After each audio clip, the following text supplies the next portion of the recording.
everyone. Welcome back to my channel. Today, I'm absolutely buzzing to share my thoughts on a book that took me on a wild journey across the Americas without ever leaving my reading nook. The book is called Wild Chocolate Across the Americas in Search of Cacao's Soul by Rowan Jacobsen. And oh my goodness, this book is such an adventure. If you thought chocolate was just that sweet treat you grab at the checkout counter, prepare to have your mind blown. This book was recommended to me by Sharon, who goes by the chocolate journalist on Instagram, and I absolutely love her posts. She talks about craft chocolate, cacao, etc., in a very fun and engaging way, and she manages social media for different chocolate makers. I definitely recommend following her. I read this book on my Kindle app, so I'm just going to show you a picture of the cover. There you go. So let's talk about the author of the book. I'm talking about Rowan Jacobsen. Who is Rowan Jacobsen? And his accomplishments are many, so bear with me. Rowan Jacobsen isn't just any food writer. His writings have appeared in the New York Times, Newsweek, Harper's Magazine, Outside, Orion, Eating Well, Forbes, Popular Science, Mother Jones, Vice, Lucky Peach, Food and Wine, Smithsonian, Scientific American, Yankee, and many other publications. Jacobson's work is regularly anthologized in the Best American Science and Nature Writing and Best Food Writing collections. He has been an Alicia Patterson Foundation Fellow, where he has written about endangered diversity on the borderlands between India, Myanmar, and China. As a McGraw Center for Business Journalism Fellow, he wrote about the disruptive potential of plant based proteins, and as a Knight Science Journalism Fellow at MIT, he focused on the environmental and evolutionary impact of synthetic biology. He has performed with Pop-Up Magazine, lectured at Harvard and Yale, and appeared on CBS, NBC, and NPR. His previous books like American Terroir and A Geography of Oysters have earned him serious respect in the culinary world. Jacobsen received not one but two James Beard Awards for one of his book, A Geography of Oysters, and the other for his Eating Well piece, Or Not to Be. His Outside magazine piece, Heart of Dark Chocolate, received the Lowell Thomas Award from the Society of American Travel Writers for the Best Adventure Story of the Year. His Harper's piece, The Homeless Herd, was named the Best Magazine Piece of the Year by the Overseas Press Club. His book, Apples of Uncommon Character, was named the Best Food Book of the Year by the Washington Post, Wall Street Journal, Boston Globe, NPR, and others. So you get the drift. The author has countless recognitions and awards to his name for his outstanding writing. What makes Jacobson so special is his ability to blend deep research with vivid storytelling. He doesn't just tell you about food, he makes you feel the entire ecosystem and cultural heritage behind it. And let me tell you, he brought his A game to Wild Chocolate. So, what is this book about? Now, imagine this: our chocolate supply is in crisis. In the past a year or two, you would have heard about the exponential increase in the cacao prices, how it has threatened the chocolate industry, how chocolate prices are going up. The commercial cacao varieties that we rely on are facing serious threats from disease and climate change. But deep in the remote forests of the Americas, wild cacao varieties with incredible flavors and resilience have been growing for centuries, largely untouched and unexplored. Jacobson embarks on this epic quest through jungles, remote villages, and experimental farms across Latin America to find these rare wild cacao varieties that could potentially save chocolate as we know it. Guys, this isn't just about saving your favorite candy bar. It's about preserving biodiversity, supporting indigenous communities, and protecting ancient food tradition. The Wild Cacao Adventure. When the author first heard of a chocolate bar made entirely from wild Bolivian cacao, he was skeptical. The waxy mass market chocolate of his and, well, all of our childhoods has left us all a little indifferent to it. Most experts, like the book shares, have believed that wild cacao had disappeared from the rainforest centuries ago. But one dazzling bite of cruisewage was all it took. Chasing chocolate down the supply chain and back through history, the author travels the rainforests of the Amazon and Central America to find chocolate makers, activists, and indigenous leaders who are bucking the system that long ago abandoned wild and heirloom cacao in favor of high yielding, low flavor varietals preferred by big chocolate. What he found was a cacao renaissance. As his guides pulled the last vestiges of ancient cacao back from the edge of extinction, they'd forged an alternative system in the process that is bringing prosperity back to local economies, returning first fertility to the land, and protecting it from the rampages of cattle farming.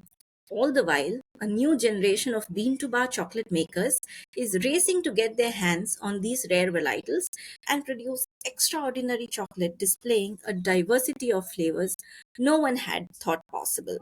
Full of vivid characters, vibrant landscapes, and surprising history, the book promises to be as rich, complex, and addictive as good chocolate itself. Let me take you through some of my favorite parts of Jacobson's journey, like the remote Lacandon jungle in southern Mexico, where he connects with the local Maya communities who have been harvesting wild cacao for centuries. The descriptions of hiking through dense jungles, crossing makeshift bridges, and finally discovering ancient cacao trees literally had me on the edge of the seat. Then there's Bolivia, where he finds incredible cacao variety called Beniano that was nearly extinct. These trees produce these giant white beans that taste nothing like commercial chocolate. We are talking like notes of jasmine, lychee, and passion fruit. Passion fruit people in chocolate. One of the most eye opening parts was learning how colonial history impacted cacao cultivation. Now, indigenous knowledge about diverse cacao varieties was often lost when Europeans established monocrop plantations. This is something that has happened with most plantation crops today, and we are all facing the brunt of it. What the author does brilliantly in the book is connect with the communities who maintain these traditions despite everything. So, what makes these wild cacao varieties so special? Let me break it down. First, there's genetic diversity. While commercial chocolate relies on just a handful of cacao types, wild varieties represent thousands of unique genetic expressions. This diversity is crucial for developing disease resistant and climate resistant cacao for the future. Then there's flavor complexity. Commercial chocolate has been bred for yield and consistency, not flavor. Wild cacaos offer a mind blowing range of flavor profiles we have never experienced in mainstream chocolate. Then there's cultural heritage. These wild cacaos are deeply connected to indigenous traditions and knowledge systems that have been preserving them for generations. Now, when the author describes tasting a rare wild cacao from the upper Amazon that had notes of blackberry, tobacco, and fresh rain, I literally had to pause reading and just sit with that image. Like, how amazing is that? Now, the star of the book are its people. The author introduces us to these incredible individuals fighting to preserve wild cacao. There's Myra, an indigenous cacao expert in Ecuador, mapping wild varieties before they disappear. Then there's Dr. Motamayo, a geneticist who completely revolutionized how we classify cacao types. And then there's Don Omero in Venezuela, who can identify dozens of wild cacao varieties just by looking at the leaves. This knowledge has been passed down through the generations in his family. These people aren't just saving chocolate, they are preserving cultural heritage and protecting biodiversity that could be crucial for our planet's future. But why does this matter? And this is where the book hits me so hard. It's not just about chocolate, it's about our relationship with food, with nature, and with each other. Commercial agriculture has pushed us towards monocultures, growing just a few varieties of everything. But when disease strikes or climate change happens as it is happening now, these systems become incredibly vulnerable. Wild food varieties, whether it's cacao, apples, potatoes, coffee, tea, or anything else, represent our food security insurance policy. Their genetic diversity is literally the key to adapting our food systems to a changing world. And the author makes this point very powerfully. He says when we lose a wild cacao variety, we're not just losing an interesting bunch of flavors, we are losing potential solutions to future agriculture. Now, how is the writing style of the book? I would say the book is brilliantly written. The author has this magical ability to blend scientific detail with an adventure narrative. One minute you're learning about cacao genetics, and the next you're hanging on for dear life as he describes navigating a rickety boat down a remote river. His descriptions of the landscape are so vivid, you can practically feel the humidity of the rainforest and hear the sounds of the jungle. And when he describes tasting chocolate, absolute sensory perfection.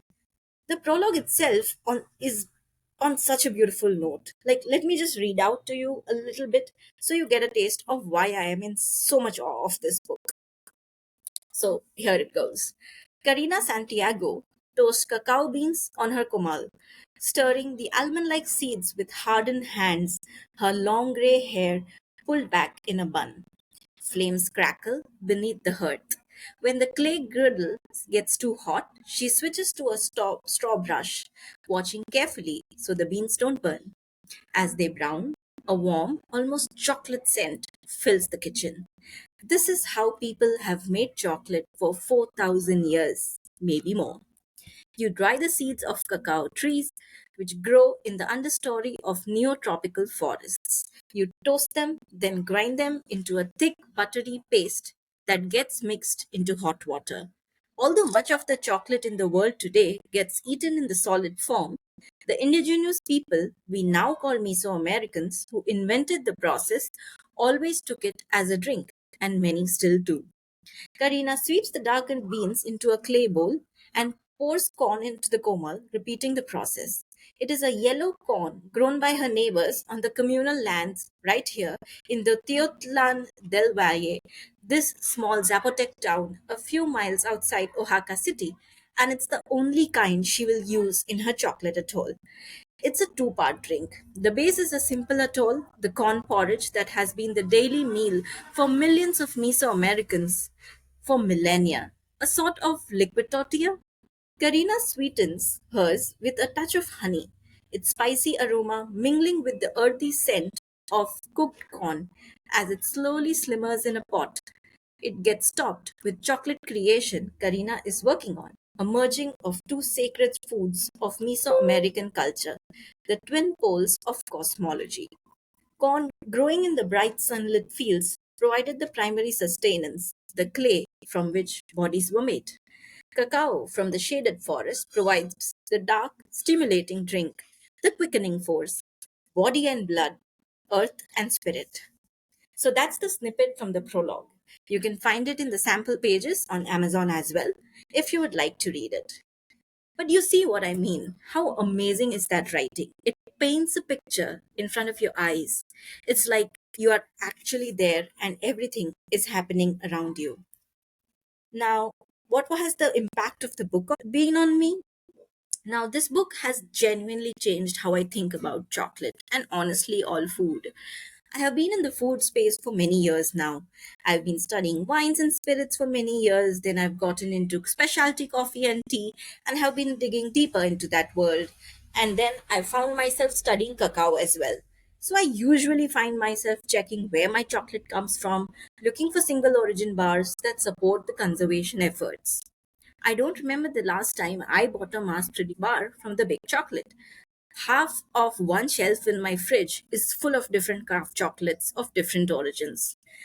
This book, I would say, would inspire you to take a deeper look at every chocolate you buy and consume. I have also recently started exploring craft chocolate makers who work directly with communities preserving wild varieties, in part thanks to Sharon, the chocolate journalist, for that. These bars cost more than your average Hershey's, but knowing the story and tasting the difference makes it so much worth it.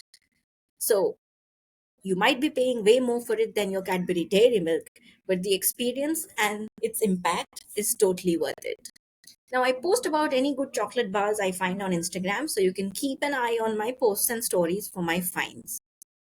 So, coming to tie it all in a nutshell, should you read The Wild Chocolate? Absolutely, yes.